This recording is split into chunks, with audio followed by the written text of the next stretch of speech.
teman-teman, saya Gilang Rawana Sebobel. Kali ini saya akan mewawancarai para guru dan siswa terkait penggunaan gadget atau smartphone di sekolah. Mari kita lihat, apakah lebih banyak tim pro atau tim yang setuju, atau malah tim yang kontra atau tim yang tidak setuju. Untuk itu mari kita dengarkan hasil wawancara saya. Yang pertama ada 2 dari kalangan guru dan 1 dari kalangan siswa. Pertanyaan yang pertama, apakah Anda setuju dengan penggunaan smartphone oleh siswa di sekolah? Setuju sekali, karena dengan ada smartphone kita orang guru-guru bisa gunakan untuk video pembelajaran. Jadi siapa ini pembelajaran terkirim lewat video, tinggal dipelajarinya siswa. Setuju. Oke, setuju. Pertanyaan yang kedua, menurut Anda apakah ada dampak positif dari penggunaan smartphone oleh siswa di sekolah? Kalau dampak positif banyak kalau digunakan saat pembelajaran toh. Kalau positifnya itu Bisa lebih spesifik lagi seperti apa misalkan dampak positifnya? dampak positif. Jadi orang guru tidak terlalu banyak menjelaskan di papan, tapi sudah ada alat bantu itu, smartphone itu. Oh, sarana belajar. Ya, sarana belajar. Kalau macam guru mengajar di papan tulis kan terlalu monoton. Tapi kalau ada video pembelajaran, mantap. Menurut Anda pula, apa ada dampak negatifnya? Nah itu DP dampak negatif kalau macam tidak digunakan semestinya toh.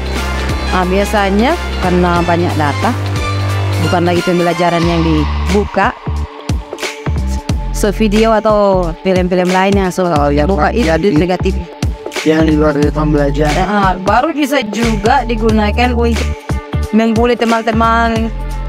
Baru ada juga yang dari sosial media tidak baik. Nah itu bisa menyinggung teman-teman, akhirnya bisa terjadi perkelahian. Itu dampak negatif.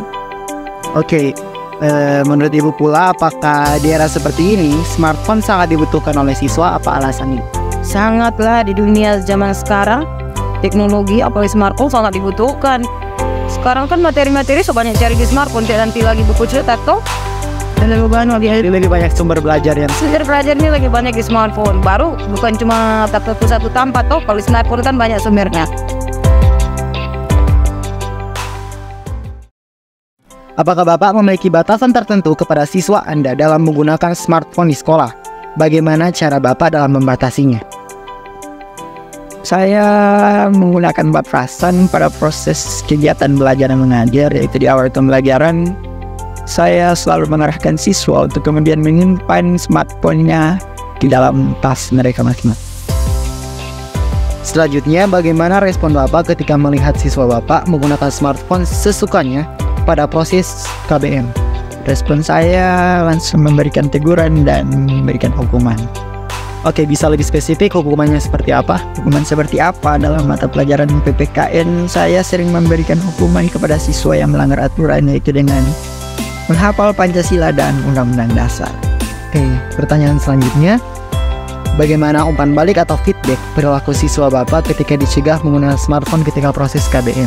Bagaimana, apa yang terjadi ketika Bapak melarang, bagaimana umpan balik siswanya? Oke, selama fakta di lapangan yang saya temukan, yang mana siswa ketika ditegur mereka merasa kesal, artinya mereka ditegur pada saat mereka ingin melakukan sesuatu, pasti mereka merasa kesal, tetapi pada dasarnya siswa pasti menuruti apa yang diperintahkan oleh guru. Selanjutnya, bagaimana tanggapan Bapak jika ada siswa yang membantah atau membangkang ketika Bapak melarangnya menggunakan smartphone ketika proses KBM?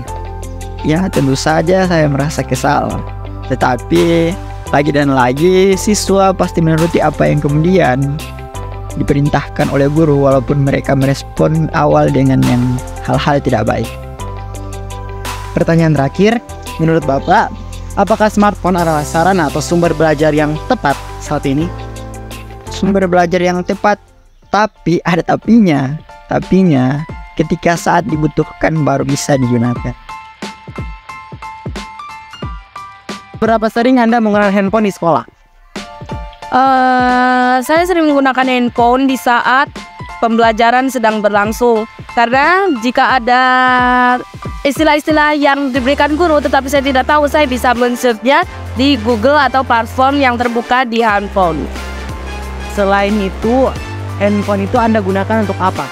Saya sering menyalurkan hobi-hobi saya di handphone seperti mendengarkan musik, belajar bermain puisi, kemudian mendalami pengetahuan saya. Pokoknya saya mengusahakan diri saya untuk meluangkan hal-hal yang positif ke dalam handphone. Jawaban yang bagus. Gimana sih tanggapan Anda jika ada guru Anda itu yang melarang Anda itu menggunakan ponsel gitu saat di sekolah? Boleh-boleh saja, tetapi ketika di masa sekarang itu seperti hal yang aneh karena kurikulum Merdeka itu lebih menunjang siswa-siswanya untuk menggunakan sosial media Karena lebih aktif daripada gurunya. Oke, gimana respon Nilam kalau ada teman Nilam itu gunain handphone buat hal-hal yang berbau negatif misalkan? Gimana sih nih respon Nilam? Saya jujur merasa sedih karena generasi-generasi zaman sekarang banyak sekali yang seperti itu dan tidak teredukasi. Nah, saran saya ingin mengedukasi teman saya agar mereka lebih menggunakan sosial media atau media handphonenya dia hal-hal yang positif seperti mencari materi-materi di handphone, meluangkan hobi-hobi positif di situ dan hal-hal lain yang berbau positif dan meninggalkan kebiasaan yang buruk seperti membuka situs-situs ilegal ataupun hal berbau negatif yang lain. Oke, ini pertanyaan terakhir ya. Menurut Nilam, apakah lebih efektif menggunakan buku atau handphone di kurikulum saat ini? Oke, terima kasih atas pertanyaan yang Anda telah berikan. Menurut saya, lebih efektif menggunakan handphone. Karena menurut saya, semua pelajaran, semua pembahasan, semua materi itu lebih lengkap di handphone dibanding dengan buku. Dan juga kebanyakan generasi zaman sekarang itu malas membaca buku. Mending pembelajaran itu dilanjutkan di handphone saja. Nah, teman-teman, tadi kita sudah mendengarkan hasil dari 3 wawancara saya dari narasumber yang berbeda-beda.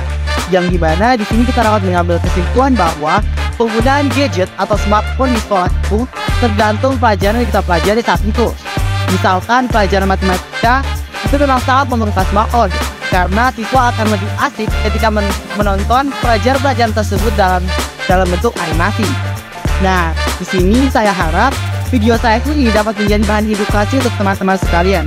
Untuk itu saya ucapkan terima kasih dan sampai jumpa.